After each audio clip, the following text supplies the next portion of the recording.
guys, this is Akash from Pro Radar Box, back with another video. So in this video we have 2019 R3 with us.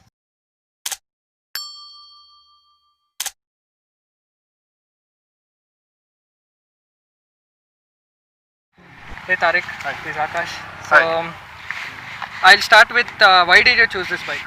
Okay, so I used to own a Hornet before, and I am a kind of person who likes touring and the highway touring, not the off-roads. Okay. And So I do a lot of long distance highway touring, and I wanted a good 300cc twin cylinder motorcycle because I'm not a big fan of singles because of vibrations and everything. So in India we have only two options, Ninja 300 and R3. So I just went with R3 because of the riding posture and basically the performance it gives. The bike has pretty good performance, and for that reason I went with this bike. 10,600 as of now. Any problems in this period? Nothing. Three services over. And I do own my own service. I do my own service. I maintain my own bikes. But if you get it done at Yamaha, I'm not very aware of the exact price, but normal service will cost you somewhere around 3 to 3.5, which includes your oil change, labor, oil filter, air filter, and the general lubing. So around 3K is what on an average. Don't quote me on this because I'm not really aware.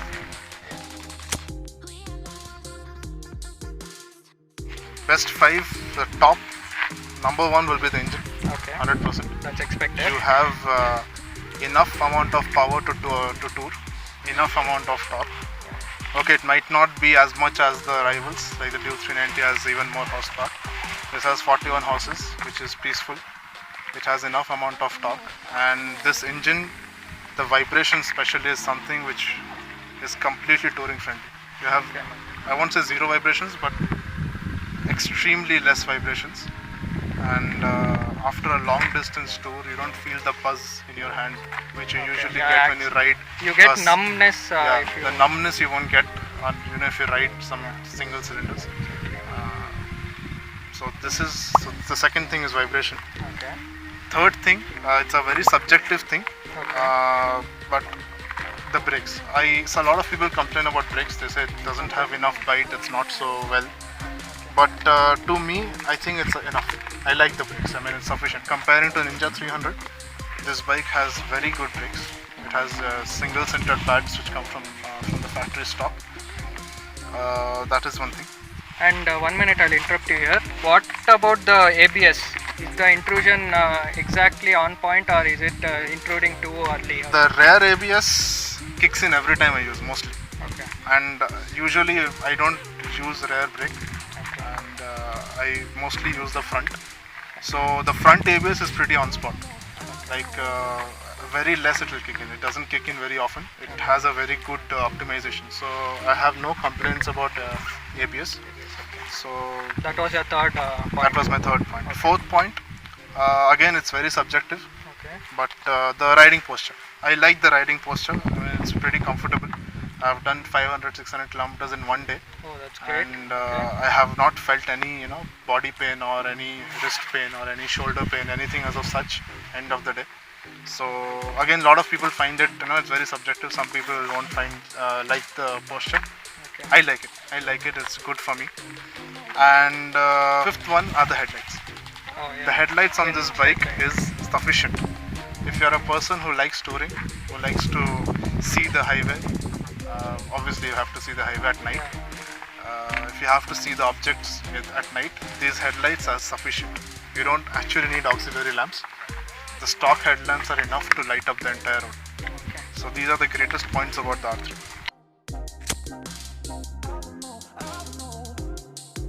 Major cons about this bike. I haven't really found anything as of such, but if I have to start nitpicking, maybe the grab rails is something I don't find it necessary. But yeah, sometimes when I'm parking the bike, if I have to reverse it, I sometimes might need something to hold. If not a grab rail, but at least a small a depression here or a small slot groove or something where you can like you have on the RCs. Just a small groove to hold the bike. And the mirrors on this bike is somewhat useless. You can't really see much. Most of the time you'll be watching your shoulders. Yeah, your shoulders will, and especially a broad person like me with this jacket, if I sit on the bike, Yeah. around 1/3 of the mirror is covered. Okay. And the other part of the mirror, you can only see the cars next to you. You can't really see who's behind you. Right. So that is, I think, the only con this bike has.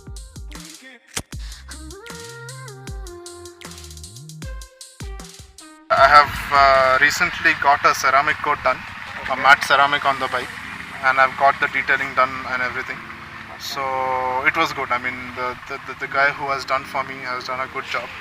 And If you could tell the price as well, it would be appreciated. it costed me 5k For a whole. for the entire bike. And is the plastic coverage like Yeah, the everything. mudguards and- So one thing about matte ceramic I'd like to say, people think if you do a ceramic coat on the matte, it'll become glossy. glossy? Yeah, there's And, too much misconception on Yeah, that so front, there are I'm not really aware of it, but as far as I know, the matte ceramic is something which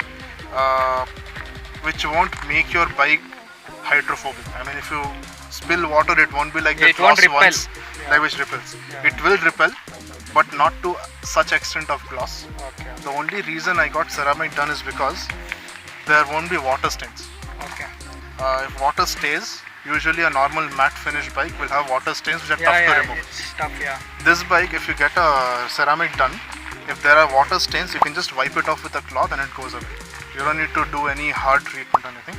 And one more thing, since I tour a lot, I have found this issue.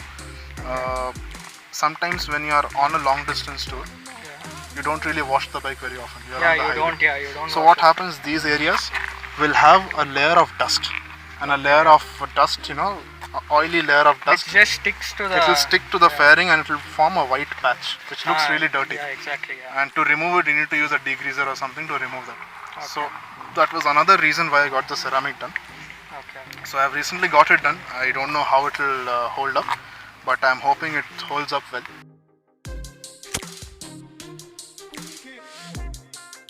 I see, for touring, you don't really need a slipper clutch, Yeah. because You'll be always on the top gear most of the you will time. be always at one gear, sixth gear, fifth gear. You will be there. You will be stuck there, and it's just you cruise. Yeah. You will just cruise. You don't need Exactly, slipper. exactly. Slipper clutch is good. I'm not saying it's a bad thing. It's definitely helpful. But if it's not there, I don't think it's a big thing.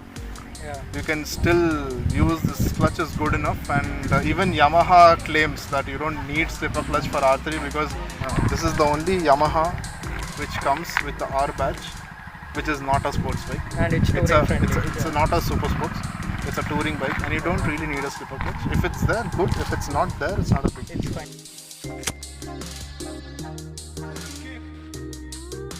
USDs are better than telescopic. Okay, it and definitely we'll looks talk good. about perspective to Indian roads. Yeah, it definitely looks good. Undoubtedly looks good.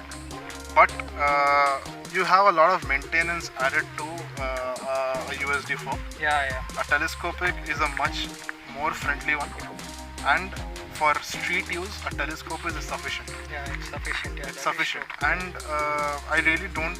It definitely looks good. I mean, if I had an option for USDs, I wouldn't have minded.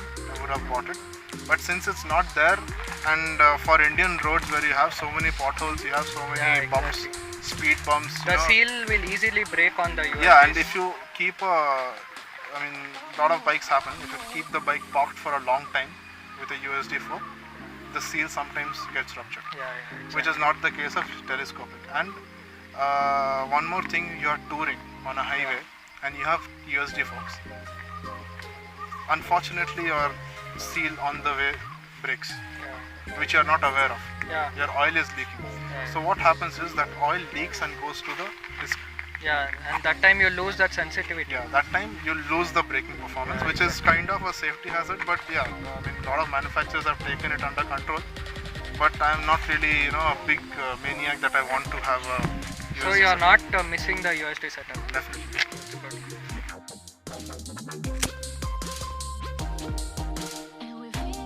These tires came stock with the bike. So the BS4 R3 comes with Metzeler's M5s as stock. When compared to the BS3 R3, which used to come with MRFs, Zapper, I guess. Okay. So the Metzellers, everyone knows what Yeah, it's Metzellers very are. good, It used to come with Dukes and still come with KTMs. Yes. These tires are pretty good. pretty good tires, really soft, and it has a good amount of road grip. Again, I am not a guy who a track guy who knows a lot about tires, but for my touring purpose, the wet grip, the dry grip is sufficient for me.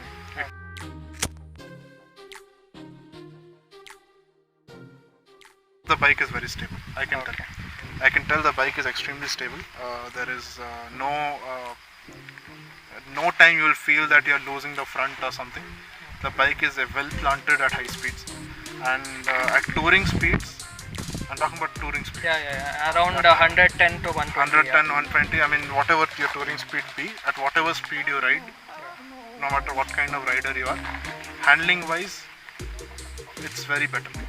Very much better than the other counterparts.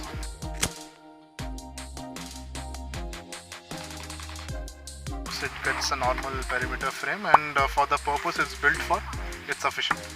The handling is good enough. I still don't find any flexing or anything. Even though in twisties when I take a little cornering or something, it's good enough. The handling is very much good. So you like the handling of this bike as well?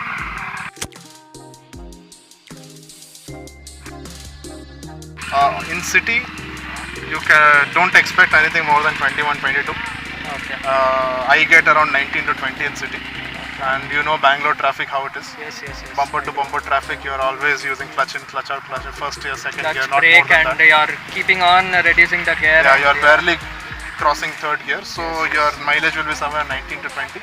On highways, I have maximum got 25, 26, but what speed? normal 90 to 100 speed if you maintain. But I have my friends who own R3 who have got even more, who have got 28 as well on R3.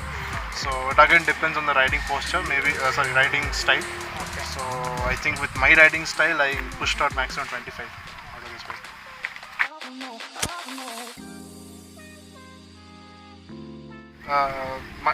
The rider seat is pretty comfortable.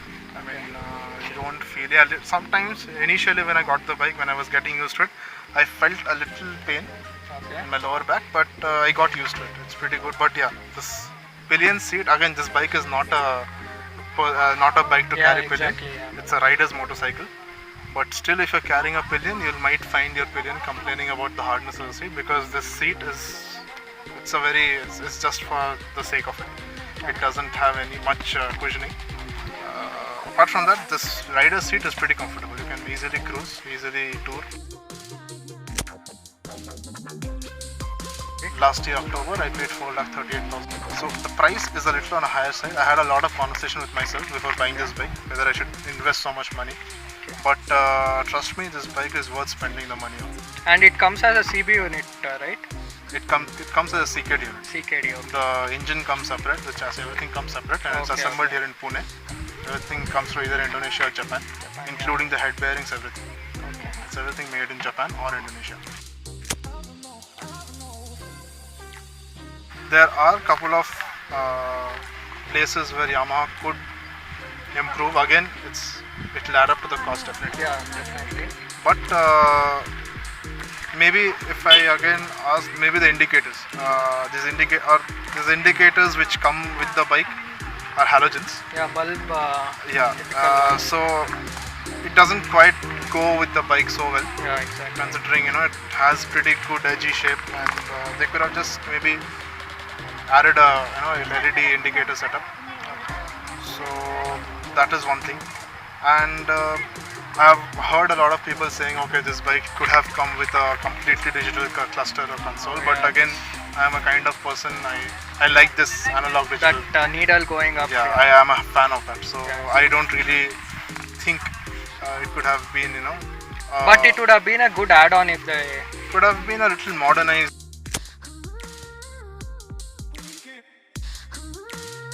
It's pretty good. I mean, it doesn't heat up as much as the other bikes, as the other competition bikes. But this has pretty good heat management. Yeah, it does heat up a little in traffic, but not to an extent that it shuts off. Oh yeah. Maybe the temperature bar will increase by 1 bar and again come down to the normal. Unless you keep riding, it is. Yeah, in the city, the fan is also very silent. Yeah, that is a very not good as point. silent actually. as the CBR, Yeah. not as silent as the other other Japanese bikes, but it's enough. I mean, with a helmet on, you might not even hear the fan on. But yeah, in city the fan stays on most of the times, Okay. but it does the job. It stays on, but it keeps the bike cool enough. So I don't find any overheating issue.